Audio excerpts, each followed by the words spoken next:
So, what is foreign direct investment? So, what is foreign direct investment?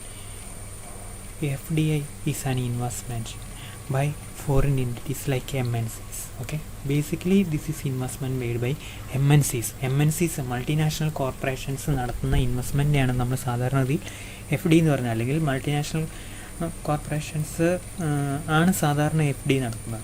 Okay, അതാണ്.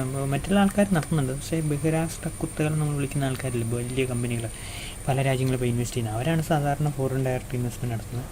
To carry out business operations in India with the management of investment. Okay, then production of goods and service, employing people and marketing the products in the host economy, marketing the products in all across the world. That means they may be exporting a particular product that is produced in a particular country like India. Okay, so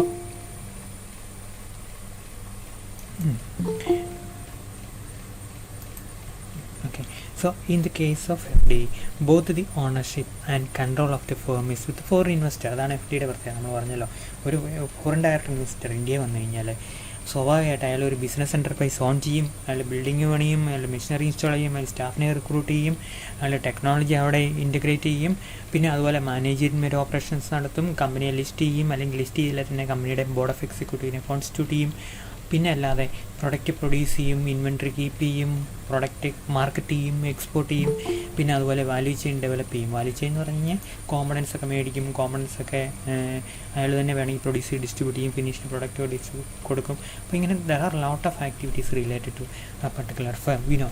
okay, now regarding these different activities, the multinational investor or the foreign direct investor, finally we are saying that is the correct term, the foreign direct investor, he has complete control and the ownership, control over the company as well as ownership of the company. Then more than that, he manages the operations, the day-to-day operations of the company. So he will be controlling the board of executives. There will be a particular body which is controlling every company. We call it as board of executive. There may be at least 12 members for every board of executive if the company is having substantial size. Okay, so the company appoints people who are in the board of executive, and the company manages its operations given by the instructions of the board of executives. Okay, അപ്പോൾ നമുക്ക് മനസ്സിലായി ഏത് രീതിയിലാണ് കമ്പനിയെ ഇയാൾ ഭയങ്കരമായിട്ട് manage ചെയ്യുന്നുണ്ട്, ഇയാൾ കമ്പനിയെ ഓൺ ചെയ്യുന്നുണ്ട്, അതുപോലെ കമ്പനിയെ ഓപ്പറേറ്റ് ചെയ്യുന്നത് ഇങ്ങനെ തന്നെയാണ് എല്ലാ തലത്തിലും. So that is the significance of FD, and FD is usually done by multinational corporations. The foreign investor usually takes considerable shareholding in the company, like 66%, 100%, or maybe around 76%, maybe 51% or 50%, or at least 26%. Okay, so ഇതിനെല്ലാം പ്രത്യേകമായ പ്രാധാന്യങ്ങളുണ്ട്. Companies act പ്രകാരം 26% share hold ചെയ്യുന്നു, അതിന് പറയുന്ന വരാം minority share holder. Minority share holder with certain rights. If he owns 26% share, and resolution cannot be passed without his permission. നമ്മളൊരു company നമുക്ക് partnership ആണെന്ന് വിചാരിക്കാം, അത് 26% ആ കമ്പനി ഒരു റെസൊല്യൂഷൻ പാസ്സാക്കാൻ പറ്റുമല്ല നമ്മുടെ പെർമിഷൻ ഇല്ലാതെ. So that is the significance of this 26% shareholding. And similarly, there will be higher shareholdings, and if it is 66% and more, the significance is that, the technology of the company need not be shared with the other people who are sharing holdings 34% share. Okay, അപ്പോൾ 66% മുകളിൽ share ആണെങ്കിൽ അതിന് 33% share holding സാറിന് ബാക്കിയുള്ളവർക്ക് കൊടുത്തു. അവർക്ക് ഈ technology ഒന്നും കൊടുക്കേണ്ട കാര്യമില്ല. ഉദാഹരണം പറയുകയാണെങ്കിൽ ടാറ്റ JLR, ടാറ്റയുടെ കമ്പനിയാണല്ലോ JLR എന്ന് പറയുന്നത്. ഈ JLRലെ ടെക്നോളജി ടാറ്റ ഇപ്പോൾ ഉപയോഗിക്കുന്നുണ്ട്. അപ്പോൾ എത്ര താമസിച്ചെന്താ ഉപയോഗിക്കുന്നത്? കാരണം അപ്പോൾ ബാക്കി എല്ലാ ആൾക്കാരുടെയും അനുവാദത്തോടു കൂടി മാത്രമേ, കാരണം ടാറ്റ അതിൻ്റെ ഷെയർ ഹോൾഡിംഗ് 64%ലേക്ക് കൂട്ടി, 67%ലേക്ക് കൂട്ടി. പിന്നെ കമ്പനി ഷെയർ ടെക്നോളജിയൊക്കെ എങ്ങോട്ട് കൊടുക്കണമെന്നൊക്കെ തീരുമാനിക്കാനുള്ള അധികാരം ആർക്കുണ്ട്? ടാറ്റയ്ക്കുണ്ട്. അതാണ് ടാറ്റ JLR കൊളാബറേഷൻ, അല്ലെങ്കിൽ മെർജറിൻ്റെ ഒരു പ്രത്യേകത. ടെക്നോളജി കൊളാബറേഷൻ്റെ ആംഗിൾ, ടെക്നോളജിയാണല്ലോ ഏറ്റവും പ്രധാനപ്പെട്ടത്. നിങ്ങൾക്കറിയാമോ? അത് നിങ്ങൾ കൊഡാക്ക് എന്ന് പറഞ്ഞൊരു കമ്പനി ഉണ്ടായിരുന്നു കേട്ടോ. കൊഡാക്ക് നമ്മൾ വിചാരിക്കും കമ്പനി ലാഭം, ഇൻവെസ്റ്റ്മെൻറ്റ്, എംപ്ലോയീസ്, എക്സ്പോർട്ട്, ഇതൊക്കെ ഭയങ്കര സിമ്പിളാണെന്ന് വിചാരിക്കും. പക്ഷേ എല്ലാം നമുക്കറിയാം, പക്ഷേ എങ്ങനെ രീതിയിലാണ് അത് കോംപ്ലക്സ് നടത്തില്ല. ഉദാഹരണം പറയുകയാണെങ്കിൽ കൊഡാക്കിൻ്റെ മുഴുവൻ സ്പെല്ലിങ് മറന്നുപോയി. കൊഡാക്ക് എന്ന് പറയുന്ന ആൾക്കാരാണ് ഫിലിംസ് നമ്മൾ ഈ പഴയ ക്യാമറയ്ക്കകത്ത് ഇവിടെ സൈഡിലായിട്ടൊരു ഫിലിമിൻ്റെ ഒരു അറയുണ്ട്, ഇങ്ങനെ ഒരു ഫിലിമിൻ്റെ ഒരു അറ ഇങ്ങോട്ടോ ഇങ്ങനെ ഫിലിം റോളാണ്. ഈ ഫിലിം റോളിൻ്റെ അകത്താണ് അപ്പം നമ്മളൊരു മുഖം ഇച്ചിരി കൂടിപ്പോയി കഴിഞ്ഞാൽ ഒരു ഫിലിമിലൊരു സ്പേസ് പോയി. ചിലപ്പോൾ ഒരു 24 ഫോട്ടോ എടുക്കാനുള്ള ഒരു സെറ്റപ്പ് ഇതിൻ്റെ ഒരു റോളിൻ്റെ അകത്ത് കാണുള്ളൂ. ഭയങ്കര നഷ്ടമായിരിക്കും. അപ്പോൾ അത് പഴയ കാലത്തെ. അതിനുശേഷം അപ്പോൾ അന്നത്തെ കാലത്ത് ലോകം ഭരിച്ചൊരു കമ്പനിയാണ് കൊഡാക്ക്. ഈ കൊഡാക്കാണെന്ന് അനുഭവിച്ചു. അത് ഈ കൊഡാക്കായിരിക്കും. മറ്റേ കൊഡാക്ക് ഇന്ത്യയിലെ കൊഡാക്കാണ്. അപ്പോൾ ഈ കൊഡാക്ക് എന്ന് പറയുന്നത് അവരുണ്ടല്ലോ, ഒരു ലോകത്തിലെ നമുക്ക് പറയാൻ പറ്റില്ല, ഇപ്പോഴത്തെ ആപ്പിൾ പോലെയായിരുന്നു. കൊഡാക്കിൻ്റെ ഫിലിം കൊണ്ട് ഒരു ഫോട്ടോ എടുക്കപ്പെടുക എന്ന് പറയുന്നത് എന്തോ ഒരു ഭയങ്കര സംഭവമായിട്ട് ആളുകൾ കൂട്ടിയിരുന്നു. കൊഡാക്കിൻ്റെ പരസ്യമൊക്കെ വരുന്ന മാസിക പോലും എന്നാ വലിയ മാസിനായിരിക്കും എന്ന് പറയും. ഭയങ്കര പൈസ കൂടിയ മാസില്ല, അവരുടെ പരസ്യം തന്നെ വരുള്ളൂ. അപ്പോൾ അങ്ങനെ ഉള്ള കമ്പനി ഉണ്ടല്ലോ, അവരാണ് ആദ്യമായിട്ട് ഡിജിറ്റൽ ഇമേജിങ് കണ്ടുപിടിച്ചത്. ഏതാണ് ഡിജിറ്റൽ ഇമേജിങ്? ഇതൊക്കെ നമ്മൾ എക്കണോമിക്സുകാർ പഠിക്കേണ്ടത് കേട്ടോ. ഇതിനുള്ള എത്ര കാര്യങ്ങളാണെന്ന് അറിയാം, ഭയങ്കര ത്രില്ലിങ് ആയിട്ടുള്ള ഇതൊക്കെ. പക്ഷേ നമ്മൾ പഠിക്കണമെങ്കിൽ വേറെ നമുക്ക് അതർ റീഡിങ് വേണം. അപ്പോൾ ഈ ഡിജിറ്റൽ ഇമേജിങ് എന്ന് പറഞ്ഞാൽ ഭയങ്കര സംഭവം കേട്ടോ. ഡിജിറ്റൽ ഇമേജിങ് എന്ന് പറഞ്ഞാൽ അതിൻ്റെ എന്ത് വേണ്ട, ഇത് വേണ്ട, ഫിലിം വേണ്ട, പിന്നെന്ത് ചെയ്ത് ഡിജിറ്റലായിട്ട് ഇമേജ് സ്റ്റോർ ചെയ്യപ്പെടുക. പക്ഷേ ആ ഇമേജിൻ്റെ പ്രത്യേകത എന്ന് വെച്ച് കഴിഞ്ഞാൽ അതിൻ്റെ പെർഫെക്ഷൻ കുറവാണെന്ന് കൊഡാക്ക് പറയും. ഇവരാണ് കണ്ടുപിടിച്ച് ഡിജിറ്റൽ ഇമേജിങ്. ആയിട്ട് അതിൻ്റെ പെർഫെക്ഷൻ കുറവാണെന്ന് ആര് പറഞ്ഞു? കൊഡാക്ക് പറഞ്ഞു. എന്നിട്ട് പുതിയ ടെക്നോളജിയെ നമ്മൾ എപ്പോഴും പുതിയ ടെക്നോളജി പോരാ, പഴയതാണ് നല്ലതെന്ന് പറയുന്ന ഒരു കാരണന്മാരുടെ സ്വഭാവമില്ലേ, അതായിരുന്നു. കാരണന്മാരുടെ സ്വഭാവം മോശമാണ്, നമ്മൾ അങ്ങനെയല്ല ഞാൻ പറഞ്ഞു കേട്ടോ. പേരൻസിന് അങ്ങനെ ഒരു അപ്രോച്ച് കാണുമല്ലോ. നമുക്കുണ്ട് അങ്ങനെയൊക്കെ. പുതിയത് മോശമാണ്, പഴയത് ഇപ്പോഴും നിലവിലുള്ള നല്ലത് നമുക്ക് പോലും കാഴ്ചപ്പാടുണ്ടല്ലോ. അപ്പോൾ അങ്ങനെ എല്ലാവർക്കും ഉണ്ട്, പേരൻസിന് മാത്രമല്ല എല്ലാവർക്കും കാഴ്ചപ്പാടുണ്ട്. കൊഡാക്കിന് ആ കാഴ്ചപ്പാടുണ്ടായിരുന്നു. കൊഡാക്ക് പറഞ്ഞ് അത് തന്നെ ഡെവലപ്പ് ചെയ്ത ഡിജിറ്റൽ ഇമേജ് സെൻസിങ് അത് വേണ്ടാന്ന് തീരുമാനിച്ചിട്ട് അവർ ഫിലിമിനുള്ളിൽ പിന്നെ കണ്ടിന്യൂ ചെയ്തുകൊണ്ടിരുന്നു. അപ്പോൾ ഈ ഡിജിറ്റൽ ഇമേജിങ് ടെക്നോളജി ഡെവലപ്പ് ചെയ്ത ഒരു കമ്പനിയുണ്ട്. പേര് പറയാൻ പറ്റുമോ? നിങ്ങൾക്ക് പേര് പറയാൻ പറ്റുമോ? കേട്ടിട്ടുണ്ടോ? ഇല്ലായിരിക്കുമല്ലോ. കേട്ടിട്ടുണ്ട്. ആ കമ്പനിയാണ് ക്യാനൻ. അപ്പോൾ ക്യാനൻ അത് ഡെവലപ്പ് ചെയ്തു. ആ ടെക്നോളജി ഡെവലപ്പ് ചെയ്ത് ഏറ്റവും നല്ല ക്യാമറ അവർ കൊണ്ടുവന്നു. പിന്നെ കൊഡാക്ക് തകർന്ന് തരിപ്പണമായി. ലോകം ആര് ഭരിച്ച്? ക്യാനൻ്റെ ക്യാമറ, ക്യാനൻ്റെ പ്രിൻ്റർ ഡിജിറ്റൽ ഇമേജിങ്ങാണ്. അപ്പോൾ പിന്നെ അന്നേരം കൊഡാക്ക് എന്നാന്നറിയോ, 2018 കൊഡാക്ക് പൂട്ടിപ്പോയി. 2018 2016 maybe around 24 2015 something in during that time Kodak എന്ത് ചെയ്യുന്നറിയോ, ബാങ്ക്രപ്സി പ്രഖ്യാപിച്ചിട്ട് അവർ ഏറ്റെടുക്കാൻ ഒത്തിരി കമ്പനികൾ വന്നു. കൂട്ടിപ്പോയല്ലോ. ഒരു ഷെയറിൻ്റെ വില $87 അത് ഏണ്ട നമ്മൾ പറയുന്നത് ഇത് 77 രൂപയാണെങ്കിൽ ഉണ്ടല്ലോ, അത് 50 പൈസയായിട്ട് അതിൻ്റെ ഒരു ഷെയറിൻ്റെ വില ഇടിഞ്ഞു. എന്നിട്ട് ഇതിനെ ഏറ്റെടുക്കാൻ ഒത്തിരി കമ്പനികൾ വന്നു. കമ്പനികൾ ഏറ്റെടുത്തോട്ടെ, അതിൻ്റെ $1.5 ബില്യൺ ഇങ്ങനെ ഏറ്റെടുത്ത് 1600 പേറ്റൻറ്റ് ഉണ്ടായിരുന്നു ഇവരുടെ കയ്യിൽ. എത്ര ഉണ്ടായിരുന്നു? 1600 പേറ്റൻ്റുള്ള ഒരു കമ്പനിയായിരുന്നു കൊഡാക്ക്. പൂട്ടിപ്പോയി. അപ്പോൾ അത്രയും പേറ്റൻ്റ് ഇവിടെ, ഒരു പേറ്റൻ്റ് ഉണ്ടാക്കാൻ നമ്മുടെ കേരളത്തിൽ ഒരാൾക്ക് പോലും വരുന്നില്ല. അങ്ങനെയാണ് 1600 ഉണ്ടാക്കാൻ പറ്റുന്നുണ്ട് കേട്ടോ, അപ്ലൈ ചെയ്യുന്നുണ്ട്. പക്ഷേ പേറ്റൻ്റാണ് പ്രധാനം. ലോകത്തിൽ ഏറ്റവും കൂടുതൽ പേറ്റൻ്റ് നിലവിൽ കയ്യിലുള്ള രാജ്യം ആരാണെന്നറിയോ? USA ആണ്. ലോകത്തിൽ ഏറ്റവും കൂടുതൽ പേറ്റൻ്റ് കഴിഞ്ഞ 5 വർഷമായിട്ട് ഏറ്റവും കൂടുതൽ പേറ്റൻറ്റിന് അപേക്ഷ കൊടുക്കുന്ന രാജ്യം ആരാണെന്നറിയോ? ചൈനയാണ്. 5 വർഷം കഴിയുമ്പം ഒരു പേരൻ്റെ കാലാവധി എത്രയാണ് അറിയാം? 20 വർഷം. അപ്പോൾ ഒരു 5 വർഷം കഴിയുമ്പം ഇവിടെ ഒരു 5 വർഷമായിട്ട് ഇവന്മാരുടെ ടോപ്പാണ്. 5 വർഷം കൂടെ കഴിയുമ്പം അമേരിക്കയെ തോപ്പിച്ച് ലോകത്തിലെ ഏറ്റവും കൂടുതൽ പേരൻ്റെ കയ്യിൽ രാജ്യമായി ആരും വരും? ചൈന മാറും. അതാണ് അവരുടെ ടെക്നോളജിയുടെ സ്റ്റാൻഡേർഡ് തീരുമാനിക്കുക ചൈനയാണ് കേട്ടോ. അപ്പോൾ അതാണ് ഏറ്റവും വലിയ പ്രശ്നം. ടെക്നോളജിയുടെ സ്റ്റാൻഡേർഡ് തീരുമാനിക്കുന്നത്. കിലോഗ്രാമാണ് തൂക്കത്തിൻ്റെ എന്ന് ഉപയോഗിക്കുന്നത് ആരാ തീരുമാനിച്ചത്? നമ്മൾക്ക് വേറെ എന്തുണ്ടായിരുന്നല്ലോ നേരത്തെ, എന്താണ് ഇങ്ങനെ തൂക്കുന്നതിന് നമ്മളെന്താ പറയുന്നത്, എന്തോ ഉണ്ടല്ലോ മലയാളത്തിൽ എന്തൊക്കെയുണ്ട്. മലയാളത്തിൽ അതിന് എന്തോ ഉണ്ട്, തൂക്കുന്നതിന് അളവ് കിലോഗ്രാം അല്ല വേറെ എന്തോ പറയുന്നുണ്ട് നമുക്ക് അതൊന്നും അല്ലല്ലോ, ഇപ്പോൾ കിലോഗ്രാം ആണല്ലോ വരുന്നത്. അപ്പോൾ അതുകൊട്ടെ ഞാൻ പറഞ്ഞതെന്നറിയോ, MNCസിൻ്റെ ഏറ്റവും വലിയ പ്രശ്നം they have technology, they have patents. Okay, അപ്പോൾ അതുകൊണ്ട് അവർ വരുമ്പം ടെക്നോളജി ആർക്കും കൊടുക്കാൻ അവർ തയ്യാറില്ല. ഫൈസർ എന്തുകൊണ്ടാണ് ടെക്നോളജി കൊടുക്കാൻ തയ്യാറില്ലാത്തത്? ഫൈസറിൻ്റെ മെഡിസിൻ എന്നാണെന്നറിയോ? അവരുടെ വാക്സിൻ ഒന്ന് ഓപ്പറേറ്റ് ചെയ്യണമെങ്കിലേ, അതായത് നമ്മുടെ സെൽസിനെ ഉദ്ദീപിക്കുന്ന വേറൊരു മെഡിസിനും കൂടെ അതിൻ്റെ കൂടെ സൈമൾട്ടേനിയസ് ആയിട്ട് ഇവർ കൊടുക്കുന്നുണ്ട്. ആ വാക്സിനിലുണ്ടെന്നാണ് പറയുന്നത്. അത് ഡെവലപ്പ് ചെയ്ത് വേറെ കമ്പനിയാണ്. അത് ഏറ്റവും പുതിയ ടെക്നോളജി. അതൊന്നും ഇന്ത്യയിലൊന്നും ആർക്കും പ്രൊഡ്യൂസ് ചെയ്യാൻ പറ്റില്ല. പറ്റുമായിരിക്കും, കുറേ കഴിയണം. അപ്പോൾ ഭയങ്കര കോംപ്ലിക്കേറ്റഡ് ടെക്നോളജി. അതുകൊണ്ട് വേറൊരാളെ കൊണ്ട് ഉൽപ്പാദിപ്പിക്കാൻ പറ്റുന്നതല്ല ഫൈസറിന് വരുന്നത്. നമ്മൾ അത് mRNA ടെക്നോളജി പറഞ്ഞത്. പക്ഷേ അതിൻ്റെ ചില കോമ്പണൻസിനെ കുറിച്ചൊക്കെ ഞാൻ വായിച്ചായിരുന്നു. കുറച്ച് സയൻസിൻ്റെ അറിവ് വെച്ച് ഏകദേശമൊക്കെ പിടിക്കും. നമ്മൾ പറയുന്നതിന് അറിയാം MNCസിൻ്റെ ഒരു കപ്പാസിറ്റിയെക്കുറിച്ച്. They have tremendous control over technology, അതാണ് അവരുടെ പ്രത്യേകത. ഓക്കെ, സോ അപ്പോൾ അതുകൊണ്ട് എന്ത് ചെയ്യും, ടെക്നോളജി ആർക്കും കൊടുക്കാതെ ഇവരെന്ത് ചെയ്യും, കൺട്രോളൊക്കെ ഏർപ്പെടുത്തും. അങ്ങനെ 100% ഷെയർ ഹോൾഡിങ് നടത്തും. അതൊക്കെയാണ് FDയുടെ പ്രത്യേകത. FP നമ്മൾ പറഞ്ഞു ഷെയറിലും ബോണ്ടിലും ഒക്കെയാണ്. ഓക്കെ, പിന്നെ അതുപോലെ അങ്ങനെയുള്ള കാര്യങ്ങൾ പറഞ്ഞു. ഡെഫിനിഷനെ കൂടെ കൊടുത്തിട്ടുണ്ട് കേട്ടോ.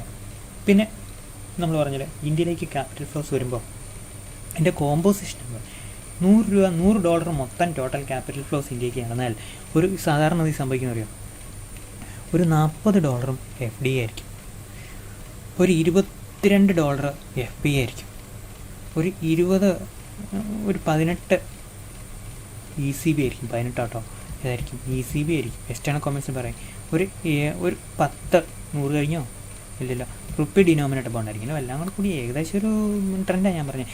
FDയുടെ റോൾ എത്ര ഭയങ്കര എന്ന് വിചാരിച്ചു. നമ്മൾ ചോദിക്കുകയാണ്, ഇപ്പം നിങ്ങൾ എന്നോട് ചോദിക്കുകയാണ് ഇന്ത്യയിലേക്ക് വിദേശ മൂലം ഇഷ്ടം പോലെ വരുന്നുണ്ട്, അതിൻ്റെ ഏറ്റവും കൂടുതൽ ഷെയർ ആയതിനാന്ന് ചോദിച്ചു കഴിഞ്ഞാൽ FDക്ക് അതിൻ്റെ ഷെയർ FDI ആണ് share.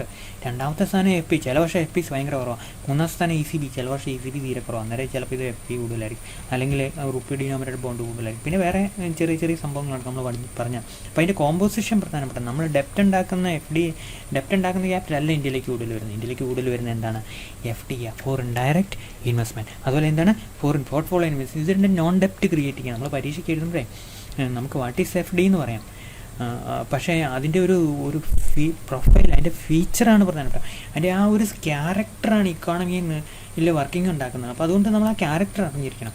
Okay, so the composition of capital flows is always important assessing their micro economic effects. Okay, now non ഡെപ്റ്റ് creating, non volatile and long time capital flows. വാക്കാട്ടോ നോൺ ഡെപ്റ്റ് creating. What are the non ഡെപ്റ്റ് creating? FP and FPI. What is non-volatile? That is FDI. FP is not volatile and long-term capital, which is long-term FDI. അല്ലേ? So ഈ external കൊമേഴ്സിൽ also are long time. ശരിയല്ല? അപ്പോൾ നമ്മളിങ്ങനെ എഴുതുവാണെങ്കിൽ എന്താണ് non ഡെപ്റ്റ്, non volatile.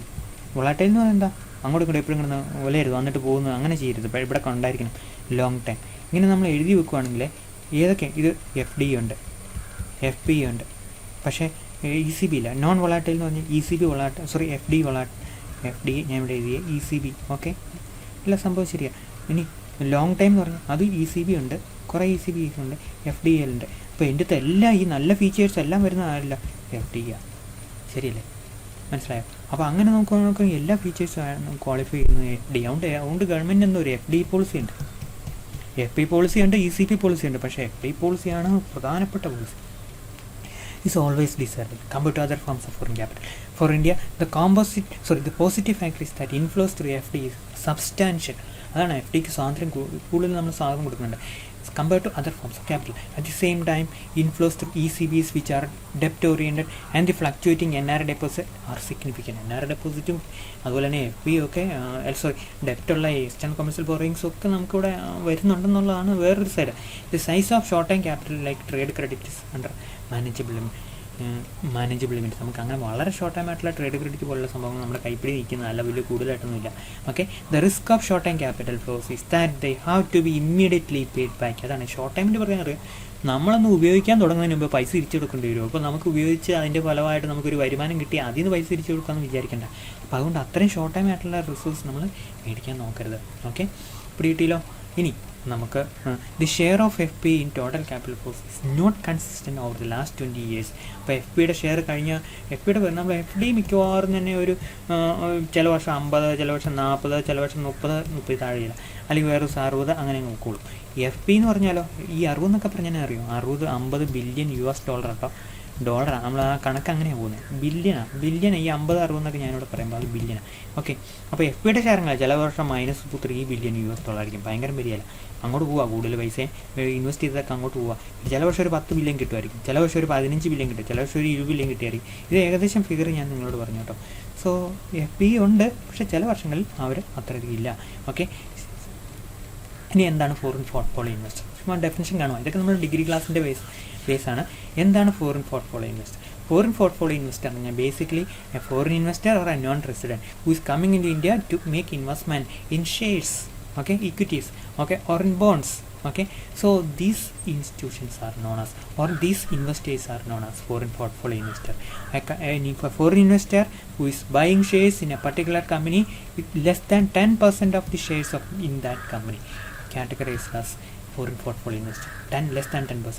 Foreign portfolio investors are those foreign investors making an investment in Indian financial assets including shares, bonds, debentures, etc. FPs include, meaning FP എന്ന് പറഞ്ഞാൽ ആരൊക്കെയാണ്? Foreign groups of foreign institutional investors. ആരാണ് foreign institutional investor? Mega investors. അതാണ് institution. നമ്മൾ പറയല്ലേ ഞാൻ എന്ന് പറഞ്ഞ ഒരു പ്രസ്ഥാനമാണ് നമ്മൾ പറയല്ലേ. അപ്പോൾ പ്രസ്ഥാനം എന്ന് പറഞ്ഞാൽ എന്താ? മൈറ്റി ആണെന്ന് അതിനർത്ഥം. ഇപ്പോൾ ഇവിടെ മൈറ്റി എന്ന് പറഞ്ഞാൽ എന്താണ്? അത്രമാത്രം ഫണ്ട് അണ്ടർ കസ്റ്റഡി ഉണ്ടെന്നാണ് അർത്ഥം. ഉദാഹരണം പറയുകയാണെങ്കിൽ സ്വിറ്റ്സർലൻഡിലെ ഈ പെൻഷൻ ഫണ്ട് അവർ ഇന്ത്യ വന്ന് ഇൻവെസ്റ്റ് ചെയ്തിട്ടുണ്ട്.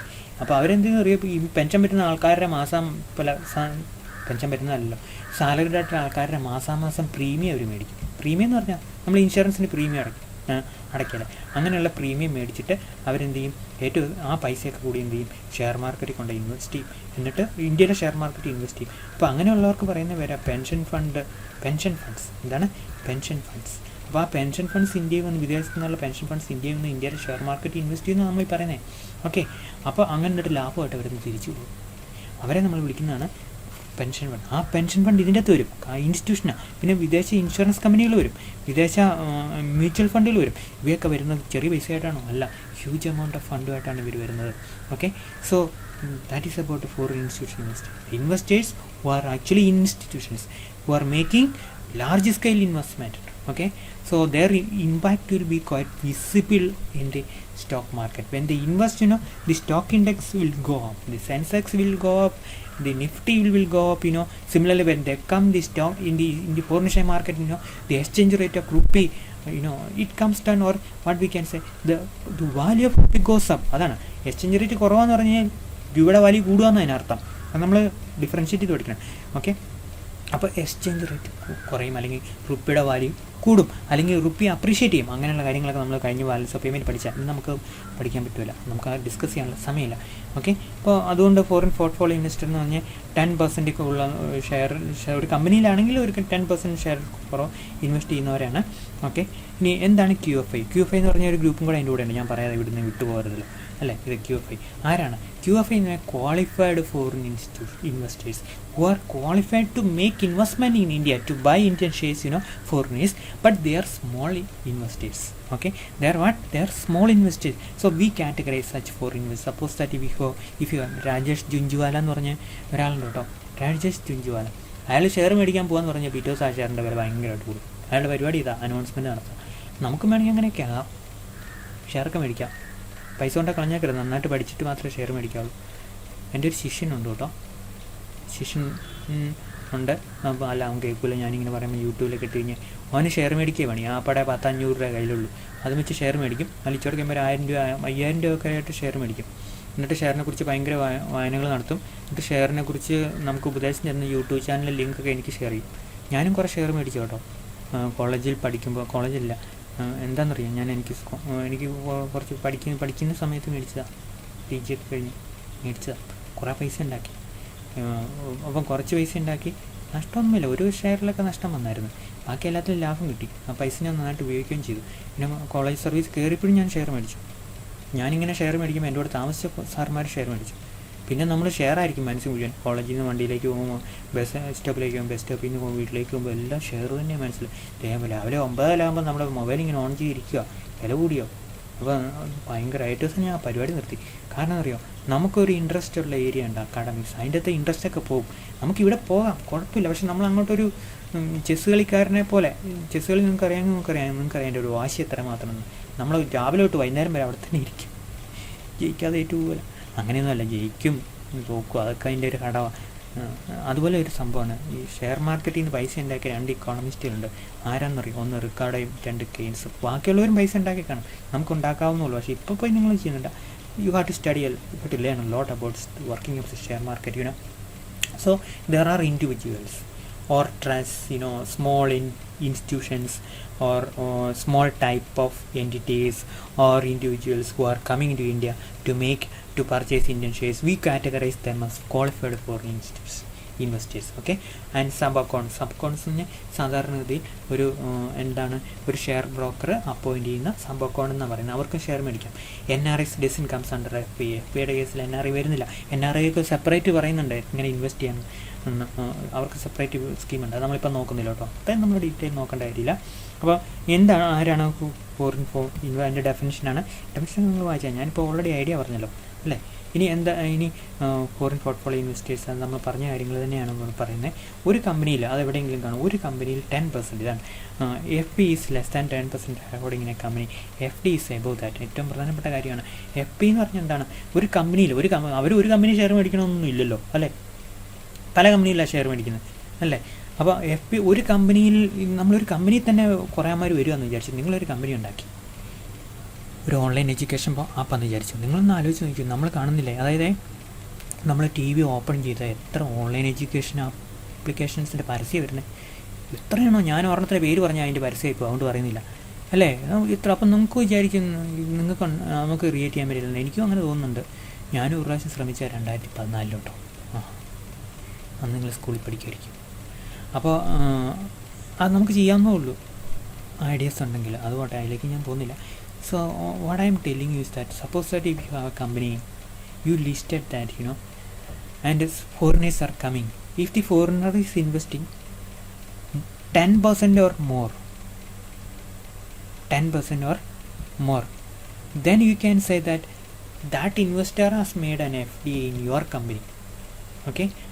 On the other hand, the foreign investor has made an investment of less than 10%. We can say that that investment is FPI. So both are equity capital. That means their investment will be in shares. But how much percentage of shareholding is FD and FP? This is a controversial item. അപ്പോൾ ഇതാരായി 10%? 10% എന്ന് പറഞ്ഞാൽ എന്താണ്? നിങ്ങൾക്കറിയാം, Reliance Jio എന്ന് പറഞ്ഞൊരു കമ്പനിയുണ്ട് അല്ലേ. Reliance Jio എന്ന് പറഞ്ഞ കമ്പനിയുണ്ട്. അപ്പോൾ റിലയൻസ് ജിയോയിൽ ഷെയർ എടുത്തേക്കുന്ന ആൾക്കാരാരാന്നറിയാം? ക്വാൽകോം വരെ ഉണ്ട്. ഏത് ക്വാൽകോം എന്ന് പറഞ്ഞാൽ ആരാ? നിങ്ങളുടെ ഫോണിൻ്റെ അകത്ത് സ്നാപ്ഡ്രാഗൺ ഉണ്ടാക്കിയ കമ്പനിയാണ്, അമേരിക്കൻ ബേസ്ഡ്. അതിൻ്റെ അകത്ത് 11 ഫോറിൻ ഇൻവെസ്റ്റേഴ്സ് ഉണ്ട്. 11 പേരിൽ 11 പേരും അമേരിക്കയിൽ നിന്ന് വരുക. എവിടെ? റിലയൻസ് ജിയോയിൽ. ആലോചിക്കണം, 11 പേര്. അപ്പം ജിയോ എന്ന് പറയുന്നത് ചെറിയ ഒരു പ്ലാറ്റ്ഫോം അല്ല കേട്ടോ. ഇന്ത്യ മെൻസ് ഹോക്കി ജയിച്ചു കേട്ടോ. 5-3 ലീഡല്ല, 5-4 ഒരു മെഡലോടെ നമുക്ക് കിട്ടി. അപ്പം നല്ല കാര്യം. മെൽബിൻ അവിടെ ഇരുന്ന് ഒരു സൈഡിൽ കൂടെ ഇരുന്നിട്ട് കാണുമായിരുന്നിരിക്കും. ഓക്കെ. അപ്പം നമ്മൾ പറഞ്ഞു ഈ റിലയൻസ് ജിയോ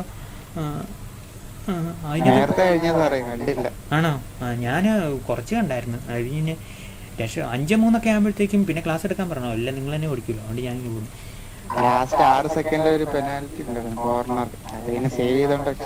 ആണോ? എന്നാൽ നമ്മുടെ ശ്രീജേഷ് രക്ഷപ്പെടുത്തിയെന്ന് പറഞ്ഞാൽ മതി. അപ്പം അങ്ങനെ അതെ, ഒരു മെഡൽ കിട്ടി. ഇനി ബോക്സിംഗിൽ റെസ്ലിംഗും കൂടെ ഒരെണ്ണം ഉണ്ട്. കുസ്തി ചിലപ്പം കിട്ടുമായിരിക്കും. നമ്മൾ അമിത ആഗ്രഹിക്കണ്ട. ഞാൻ ലൈവായിട്ട് കണ്ടൊരു മത്സരമായിരുന്നു കേട്ടോ. കഴിഞ്ഞതിൻ്റെ സാക്ഷി മാലിക്കിൻ്റെയും യോഗേഷ് ദത്തിൻ്റെ മത്സരം നമ്മൾ ഒരിക്കലും മറക്കില്ല. അയാൾ ജയിച്ചത് എന്താ പറയുക, ബ്രോൺസ് ആണെങ്കിലും ഞാൻ നിങ്ങളോട് പറഞ്ഞു, സ്വർണ്ണത്തെക്കാളും മൂല്യം എത്ര തുടർച്ചയായിട്ട് മത്സരിച്ചതെന്നറിയോ? അവശനായിട്ട് ഏറ്റവും അവസാനത്തെ മത്സരിച്ച് വന്നത്, എന്നിട്ടും അതും ജയിച്ചു. അപ്പം ചില സ്പോർട്സ് നമുക്ക് ഭയങ്കര ഒരു സ്പിരിറ്റ് തരുന്നുണ്ട്. സ്പോർട്സ്മാൻ സ്പിരിറ്റ് തന്നെയാണ്, പക്ഷെ നമുക്കൊരു ഭയങ്കര പറയാതിരിക്കാൻ പറ്റില്ല. അത് പെൺകുട്ടികളാണെങ്കിൽ സ്പോർട്സിൻ്റെ കാര്യം പറയുമ്പോൾ അവർ ഒറ്റ ഓട്ടം വെച്ച് കൊടുക്കും. എല്ലാവരും അങ്ങനെ ആട്ടോ. എല്ലാവരും അങ്ങനെയല്ല, ഭൂരിപക്ഷം ആൾക്കാരും അങ്ങനെ. പെൺകുട്ടികളാണല്ലോ നമ്മുടെ ക്ലാസ്സിൽ കൂടുതൽ. അത് ശരിയാണ്. ഈ പ്രാവശ്യം മെഡൽ കിട്ടിയ മുഴുവൻ വിമൻസിനല്ലേ. ഈ വിമൻസ് ഹോക്കിൻ്റെയും പിന്നെ സിൽവറിൻ്റെ ഒഴിവാക്കുകയാണെങ്കിൽ ആദ്യത്തെ 3 മെഡലും വിമന്. അപ്പം വിമൻസ് ഹോക്കി വിമൻസ് ഹോക്കി അല്ല, ഞാൻ പറഞ്ഞെന്നെ അറിയോ, വെയ്റ്റ് ലിഫ്റ്റിങ്, ബോക്സിങ്, ഇത് രണ്ടും. ഓക്കെ. അപ്പം നമ്മൾ പറഞ്ഞ എന്നാ അറിയാം, 10% താഴെയാണെങ്കിൽ നമ്മളതിനെ FP എന്ന് വിളിക്കും. 10% മുകളിലാണെങ്കിൽ നമ്മളതിനെ എന്തെന്ന് വിളിക്കും? FD എന്ന് വിളിക്കും. അപ്പോൾ ഈ 10% എന്താണ് ഇത്ര കഥ?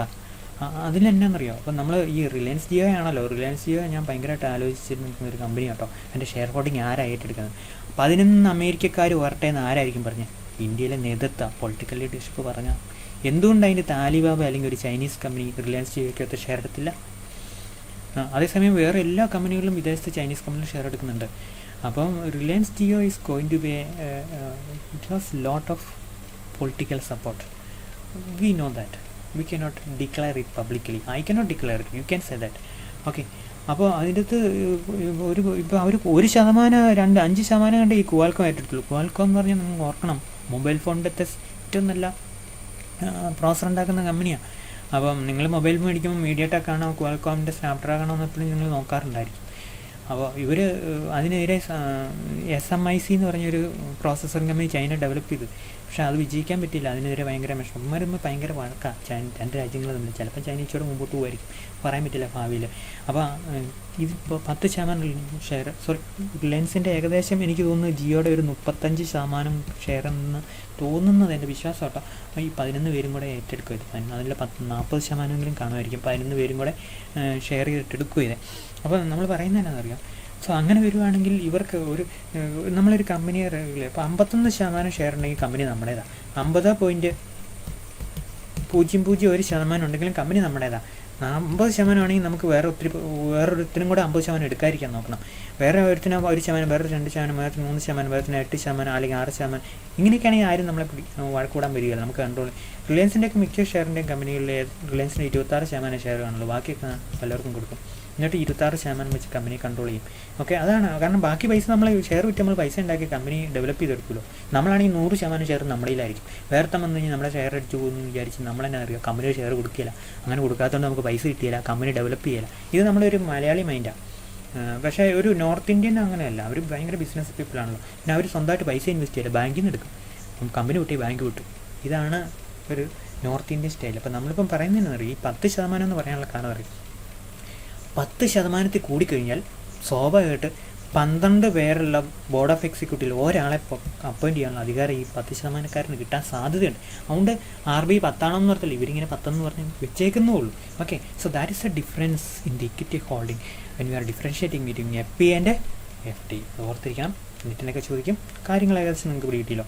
ഓക്കെ, പിന്നെ ഇത് രണ്ടിലേതാണ് നല്ലത്? FDയിലും FPയിലും ഏതാണ് നല്ലത് നമ്മൾ പറയുക? രണ്ടിലേതാണ് നല്ലത്? FD ആണോ നല്ലത്, FD ആണോ നല്ലത്? രണ്ടിൻ്റെ ഫീച്ചേഴ്സ് നമുക്കറിയാം. നിങ്ങളിപ്പം ഏതാ FD ആണോ FP ആണോ നല്ലതെന്ന് പറയുന്നത് എനിക്ക് നന്നായിട്ട് ഉറപ്പാണ്. ഏതാണ് FD എന്നല്ലെന്ന് പറയും. പക്ഷേ നമുക്ക് പരീക്ഷയ്ക്ക് വരുമ്പോൾ എന്തുകൊണ്ട് നല്ലതെന്ന് പറയും? FD means real investment.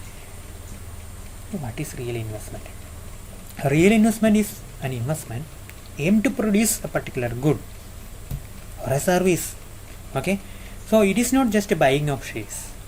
You are going to buy a company, so rather creating a company, so establishing a firm, installing machineries, appointing staffs, procuring raw material, assembling, buying components, assembling finished products, marketing it and export it. All those activities are real. Okay, so we call FD as a real investment, whereas FP is a monetary or financial investment. നിങ്ങൾ തന്നെ ഒരു company തുടങ്ങുകയാണ്, അതിനകത്ത് എത്ര involvement ഉണ്ടായിരിക്കും അല്ലേ? എത്രയോ business സംരംഭങ്ങൾ തുടങ്ങിയിട്ട് പൊട്ടിപ്പോയത് നമ്മൾ കാണുന്നുണ്ട് കോവിഡിൻ്റെ കാലഘട്ടത്തിൽ അല്ലേ? കോവിഡിന് തൊട്ട് മുമ്പ് ബാങ്കിൽ നിന്ന് ലോൺ എടുത്ത് തുടങ്ങിയ ബിസിനസ്സുകൾ. നമ്മളിവിടെ ബിസിനസ് എന്ന് പറഞ്ഞാൽ കടയെന്ന് അതിനർത്ഥം. ചൈന ബിസിനസ് എന്ന് പറഞ്ഞൊരു സാധനം ഉണ്ടാക്കുന്ന പ്രസ്ഥാനം എന്നർത്ഥം. മനസ്സിലായി? ഇതാണ് നമ്മളും ചൈനക്കാരും തമ്മിലുള്ള വ്യത്യാസം. അപ്പോൾ അവിടെ ഈ നമ്മൾ പറഞ്ഞല്ലോ അങ്ങനെ അങ്ങനെ ബിസിനസ് തുടങ്ങി നമ്മൾ ഇൻവെസ്റ്റ്മെൻറ്റ് നടത്തണം. അതിൻ്റെ നമ്മുടെ ലെവൽ ഓഫ് അറ്റാച്ച്മെൻറ്റ് എത്ര ഭയങ്കരമാണെന്ന് വിചാരിച്ച് നിൽക്കും. So that is real investment. പക്ഷേ നമ്മളിങ്ങനെ പോയി ഒരു കമ്പനിയുടെ ഷെയർ മേടിക്കുകയാണെങ്കിലും അവധിക്കാലത്ത് നമ്മൾ കോവിഡിൻ്റെ സമയത്ത് ഒരു 500 രൂപ കയ്യിലുണ്ടായിരുന്നു, പോയി ഷെയർ മേടിച്ചു. അതെന്തായിരിക്കും? That is some sort of a financial investment. You are not doing anything really. You are not creating a product directly, not involving in creation of product. You are not appointing any any person or individual like that, So it is a monetary or financial investment. അപ്പോൾ ആ ഒരു difference നിങ്ങൾക്ക് മനസ്സിലാക്കാൻ പറ്റുമെന്ന് എനിക്ക് തോന്നുന്നു. Real investment versus financial investment. Mathematics പഠിക്കുന്ന എല്ലാ ആൾക്കാരും ശ്രദ്ധിച്ചോണം കേട്ടോ. ഇതൊക്കെയാണ് ഈ ഇക്കണോമിക്സിലേക്ക് വരുമ്പോൾ നമ്മൾ കുറേ ലേണിങ് വരിക. ഇങ്ങനെ കുറച്ച് കാര്യം ഇതൊക്കെ ഉണ്ടല്ലേ, ഇങ്ങനെയൊക്കെ അല്ലേ, നമ്മളിങ്ങനെ റിയൽ ഇങ്ങനെയാണ്, മോണിറ്ററി ഇങ്ങനെയാണ്. പിന്നെ ഡീറ്റെയിലോ FP does in result in productive asset creation. Directly. Indirectly നമ്മൾ എവിടെയും വിദേശ ഇൻവെസ്റ്റർ ഇവിടെ വന്ന് നമ്മുടെ കമ്പനിയുടെ ഷെയർ മേടിക്കുമ്പോൾ നമുക്ക് പൈസ കിട്ടി. നമ്മൾ വേറെ രീതി കൊണ്ട് ഇൻവെസ്റ്റ് ചെയ്തു, കമ്പനി മെച്ചപ്പെടുത്തി. സോ ഇത് അദ്ദേഹത്തിൻ്റെ ഡയറക്റ്റ് റോളൊന്നും അല്ല ഇന്ന സാധനം മേടിക്കുക, ഇന്ന മെഷീനറി മേടിക്കുമ്പോൾ അയാൾ നമുക്ക് പൈസ ഒന്നാണോ, അല്ല നമ്മൾ ഷെയർ മേടിക്കുക, ലാഭം കിട്ടുമെന്ന് വിചാരിച്ച് അയാൾ വന്നാൽ നമ്മളെന്ത് ആക്ടിവിറ്റി നടത്തുന്നത് it doesn't matter. FD is certain, ഉറപ്പുണ്ട്. വന്നാൽ വന്നു. പ്രെഡിക്റ്റബിൾ. $100 ബില്യൺ ഇൻവെസ്റ്റ്മെൻറ്റ് ഇവിടെ വന്നു. Predictable. Takes production risk. Okay, produce ചെയ്തു. കൊജൻട്രിക്സ് എന്ന് പറഞ്ഞൊരു കമ്പനി ഉണ്ട്, പറയാതിരിക്കാൻ പറ്റില്ല കേട്ടോ. നിങ്ങൾ എന്നോട് ചോദിക്കുകയാണെങ്കിൽ എനിക്ക് എന്തെല്ലാം കമ്പനികളുടെ കഥകൾ പറയാനുണ്ടെന്നറിയോ, ഒരു വർഷം കൊണ്ട് തികയില്ല. കൊജൻട്രിക്സ് എന്ന് പറഞ്ഞാൽ പവർ കമ്പനിയായിരുന്നു. എവിടെ നിന്നുള്ള കമ്പനി ഞാൻ ഓർക്കുന്നില്ല, കാരണം it is a distant past story. Who made investment in Maharashtra? Dabhol power project എന്ന് പറഞ്ഞ പവർ പ്രോജക്റ്റ്. ഏതാണ്? Dabhol power project. ഇവിടെ ഓൺ ചെയ്തോ, കമ്പനി തുടങ്ങി 5 രൂപയ്ക്ക് എങ്ങാണ്ടാണെന്ന് എനിക്ക് തോന്നുന്നു, ഞാൻ ഓർക്കുന്നില്ല. 1 യൂണിറ്റ് ഇലക്ട്രിസിറ്റി മേടിക്കാമെന്ന് Maharashtra state electricity board agreement sign ചെയ്തു. ഏറ്റവും അവസാനം ഇച്ചിരി പവറിൻ്റെ വില കുറഞ്ഞു.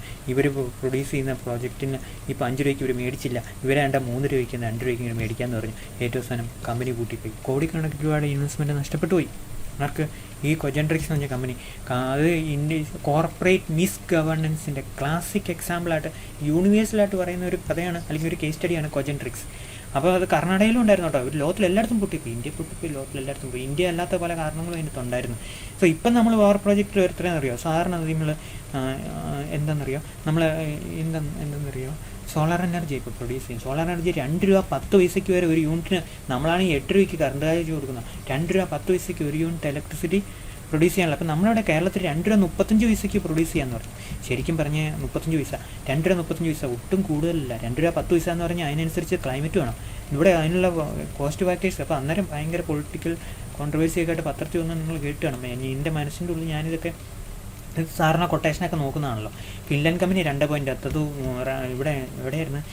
Jaisalmer district of രാജസ്ഥാനായിരുന്നു.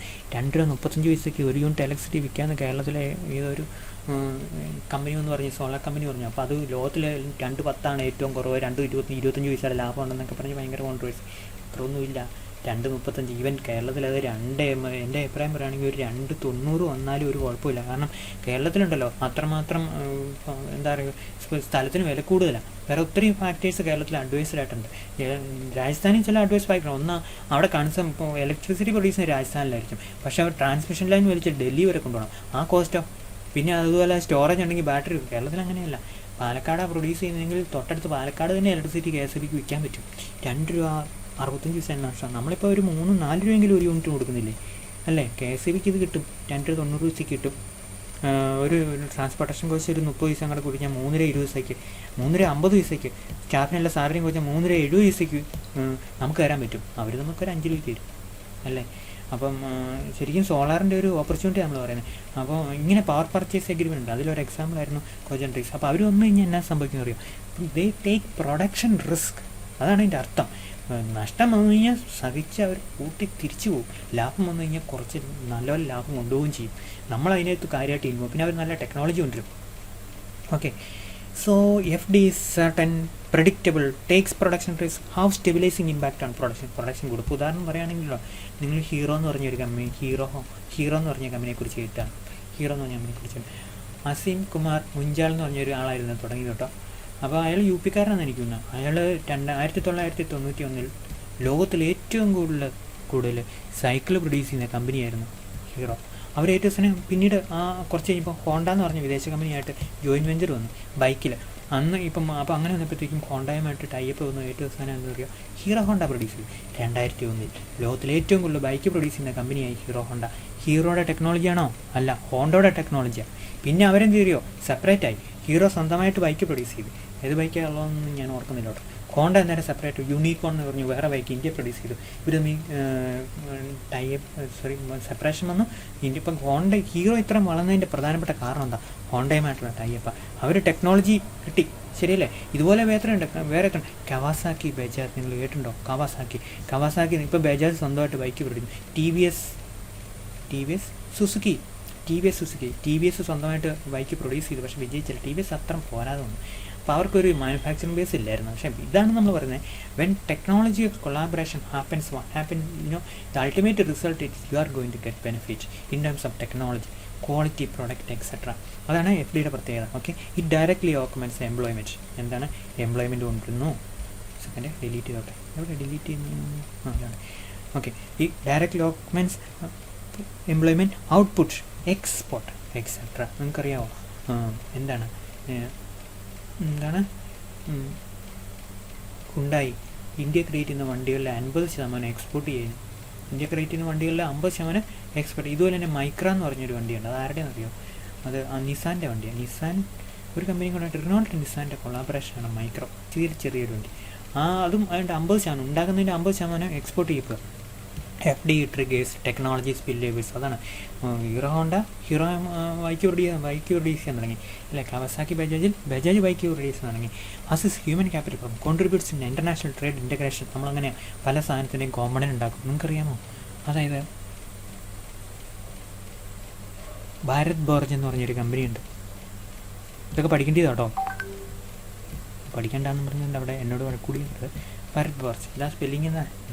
ഇതിൻ്റെ ഉടമസ്ഥൻ ബാബ കല്യാണി എന്ന് പറഞ്ഞ ഒരാളായിരുന്നു. ബാബ കല്യാണി എന്ന് പറഞ്ഞാൽ ചിരിച്ചേക്കരുത്, സിനിമയിലുള്ള താരങ്ങളൊക്കെ കാണും. പക്ഷേ ബാബ കല്യാണി ബീഹാറിൽ നിന്ന് ഡൽഹി വന്ന ഒരു വർക്ക്ഷോപ്പ് മെക്കാനിക്കായിരുന്നു. അദ്ദേഹം എന്നറിയോ, ഈ ഗിയർ ബോക്സ് ഉണ്ടാക്കുമായിരുന്നു. അദ്ദേഹത്തിൻ്റെ ഗിയർ ബോക്സ് നന്നാക്കായിരുന്നു. ഈ ഭയങ്കര സ്പെഷ്യലൈസേഷനാണ്. ഗിയർ ബോക്സ് നന്നാക്കി ഇയാൾ സ്വന്തമായിട്ട് ഒരു ഗിയർ ബോക്സ് ഉണ്ടാക്കി. ഗിയർ ബോക്സ് നിങ്ങൾ വണ്ടി ഓടിക്കുമ്പോൾ അറിയോ, നമ്മൾ ന്യൂട്രലിലോട്ട് വീഴാഴ്ച പാടാം, അല്ലെങ്കിൽ നമ്മൾ തേർഡിലേക്ക് ഇടുമ്പോൾ ഫിഫ്ത്തിലേക്ക് പോകും. അങ്ങനെയൊന്നും പോകുന്നില്ല. എന്നാലും ഗിയർ ബോക്സിന് ഇച്ചിരി ഒരു പ്രത്യേകതയുണ്ട്. അപ്പോൾ അത് ഭയങ്കര കോംപ്ലിക്കേറ്റഡ് ആണ്. ഇയാളുണ്ടാക്കി ഗിയർ ബോക്സ് നല്ല സൂപ്പറായിരുന്നു. ഗിയർ ബോക്സ് നന്നാക്കുന്ന ഒരു വർക്ക്ഷോപ്പ് മെക്കാനിക്ക് ഗിയർ ബോക്സ് എന്താണ് കുറച്ച് കഴിഞ്ഞിട്ടുണ്ടല്ലോ, ആ ഗിയർ ബോക്സ് നല്ലതെന്ന് തോന്നി ബെൻസ് ആ ഗിയർ ബോക്സ് മേടിച്ചു. ഇയാൾ പറഞ്ഞു ഞങ്ങൾ ഇത്ര ഒരു വർഷം ഇത്ര 1000 അല്ലെങ്കിൽ 10000 ഗിയർ ബോക്സ് നിങ്ങളുടെ നിന്ന് മേടിക്കാൻ തരും. അങ്ങനെ മേടിക്കാൻ വേണ്ടിയിട്ട് അയാളൊരു കമ്പനി ഉണ്ടാക്കി. ഇങ്ങനെ ഉണ്ടാക്കാൻ വേണ്ടി ഒരു കമ്പനി ഉണ്ടാക്കി. ബാബ കല്യാണി. ആ കമ്പനിയുടെ പേരാണ് ഭാരത് ഫോർജ്. അപ്പോൾ ഒരു വർക്ക്ഷോപ്പ് മെക്കാനിക്ക് ഉണ്ടാക്കിയ കമ്പനിയാണ് ഭാരത് ഫോർജ്. പിന്നെ എന്നാ പറയുക, ഇവർ എല്ലാത്തിലേക്കും മാറി. ഏറ്റവും അവസാനം ഡിഫൻസിന് പീരങ്കി ഉണ്ടാക്കി കൊടുക്കാനുള്ള കരാറ് വരെ ഇവർ ഏറ്റെടുത്തു. കാരണം ഗവൺമെൻറ് ഇവരെ അതിന് അത്രമാത്രം പ്രോത്സാഹിപ്പിച്ചു. അപ്പോൾ എങ്ങനെയാണ് നമുക്കൊരു പ്രസ്ഥാനം ഡെവലപ്പ് ചെയ്യാൻ പറ്റുന്നത്, എങ്ങനെയാണ് കോമ്പറ്റീഷൻ കൊടുക്കുന്നത്, ഇതെല്ലാമാണ് നമ്മൾ കാണുന്നത്. ഓക്കെ, സോ അവർ ഒത്തിരി എക്സ്പോർട്ടാറുണ്ട്. Helps to create more competitive business and enhances enterprise development. എന്താണ് എന്റർപ്രൈസ് ഡെവലപ്മെൻറ്റ്? സംരംഭങ്ങൾ വിജയിപ്പിക്കുകയാണ്. സംരംഭങ്ങൾ വളരുകയാണ്, ജനിക്കുകയാണ്, വളരുകയാണ്, വിജയിപ്പിക്കുകയാണ്, ലോകത്തിൻ്റെ എല്ലാ ഭാഗത്തിലേക്കും പടരുകയാണ്. അതാണ് എന്റർപ്രൈസ് ഡെവലപ്മെൻറ്റ്. ഒറാക്കിൾ എന്ന് പറഞ്ഞൊരു കമ്പനിയുണ്ട്, കേട്ടിട്ടുണ്ടോ? ഒറാക്കിൾ ബാങ്കിങ് സോഫ്റ്റ്വെയർ കമ്പനിയാണ്. പക്ഷേ ലോകത്തിലെ ഏറ്റവും നല്ല ബാങ്കിങ് സോഫ്റ്റ്വെയർ ഉണ്ടാക്കിയ ഒരു കമ്പനി ഉണ്ടായിരുന്നു, ഇന്ത്യൻ കമ്പനിയാണ്. അതിൻ്റെ പേരാണ് ഐഫ്ലെക്സ് സൊല്യൂഷൻസ് എന്നാണ് പറയുക. ഈ കമ്പനി ഉണ്ടായത് 1990 അവസാനമായിരിക്കും. ഈ കമ്പനി ഉണ്ടല്ലോ കുറച്ച് കഴിഞ്ഞപ്പോൾ ഭയങ്കര പെർഫോമൻസാണ്. ബാങ്കിൻ്റെ അക്കൗണ്ടിങ്, കണക്ക്, ലയബിലിറ്റി, അസറ്റ്, ബാക്കിയെല്ലാം ടാലിയായിട്ട് ഇങ്ങനെ എഴുതി വരണമല്ലോ. അതിന് നല്ലൊരു സോഫ്റ്റ്വെയർ നമുക്കറിയാലോ, ഒരു രൂപ പോലും മിസ് ചെയ്യാൻ പാടില്ല. ഐഫ്ലെക്സ് അങ്ങനെ ഒരു സോഫ്റ്റ്വെയർ ഉണ്ടാക്കി. ഇന്ത്യയിൽ ഒത്തിരി സോഫ്റ്റ്വെയർ കമ്പനികൾ ഉണ്ടായിരുന്നു അല്ലേ. നമുക്ക് TCS എന്നൊക്കെ പറഞ്ഞ കമ്പനിയുണ്ട്. പക്ഷേ IBM പോലെ ഒരു കമ്പനി ഇന്ത്യയിൽ ഇല്ലാതെ പോയി. IBM എന്ന് പറഞ്ഞാൽ ഇൻ്റർനാഷണൽ ബിസിനസ് മെഷീൻ എന്നാണ് അതിൻ്റെ മുഴുവൻ പേര്. അവരുടെ ജോലി അവരെന്നാ അറിയാം, അവർ സോഫ്റ്റ്വെയർ കമ്പനി അല്ലായിരുന്നു, അവർ ഹാർഡ്വെയർ കമ്പനിയായിരുന്നു. അവരുടെ കമ്പ്യൂട്ടർ അവർ ലെനോവയ്ക്ക് വിറ്റ്.